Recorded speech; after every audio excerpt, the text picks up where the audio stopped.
Thank you very much. Before we go to a motion, would any board members like to be heard on this issue? I would, please. Ms. Moore? Yes. So as mentioned in the resolution, I absolutely believe that all students deserve fairness and respect, and I believe that all students need to be treated with dignity. I also absolutely agree that bullying is unacceptable and that we have no place for bullying in our schools.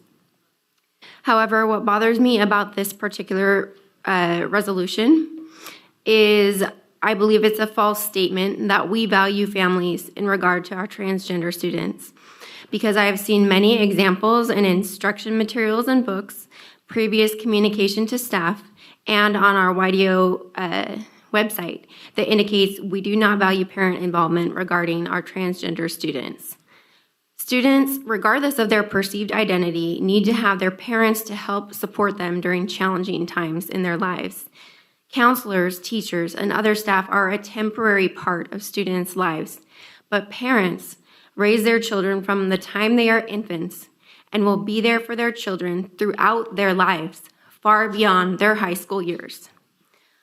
On the district's YDO page, we offer gender support plans and gender-affirming products.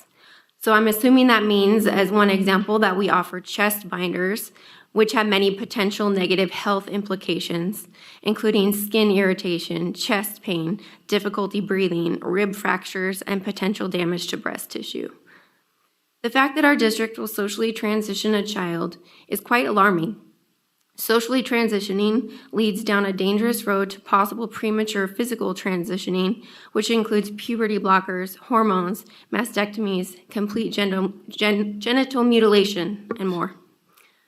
Many detransitioners are now speaking out, sharing that they were not ready to make such decisions as a minor. Chloe Cole, which I would encourage everyone to research her, she is now an adult, and she is one of those detransitioners. And she advocates now that minors are protected from harmful transition services, drugs, and surgeries. She was only 15 when both of her breasts were removed. She had previously started puberty blockers and testosterone. She now fully regrets her decision, understanding that she was going through a temporary phase. She now suffers with deep regret and physical side effects. She doesn't know if she will ever be able to conceive a child, and she is heartbroken to know that she will never be able to breastfeed her children. She is one of many detransitioners speaking out, as I mentioned, sharing their stories of regret in hopes to help other young people and their parents navigate these feelings and recognize that minors are not in a position to make such a life-altering decision. So those are just a few of the reasons that I will not be able to support this resolution today as it's written. And I believe that that we need to be very careful in the messages we send to youth, because, as I mentioned, can really impact their life negatively if we're not careful. So thank you.